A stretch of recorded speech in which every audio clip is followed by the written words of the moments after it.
The shiplap planks that I bought come with the spacing already in them, and the planks interlock, so you don't have to worry about any kind of nickel spacing or anything. Because the planks come with the interlocking spacing, you can put some of your finishing nails right on this lip, which will never be seen and eliminate some of the finishing work.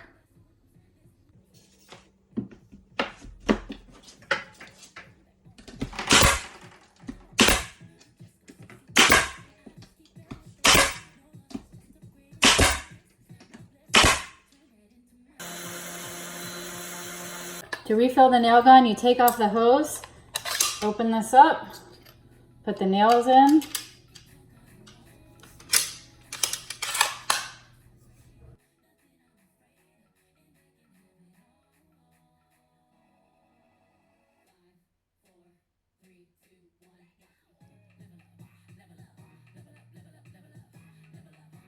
Hey guys, here's how you spackle your little nail holes on your shiplap walls. All you do is just put a little bit of this on, and then you can just scrape it off with your finger or with a putty knife.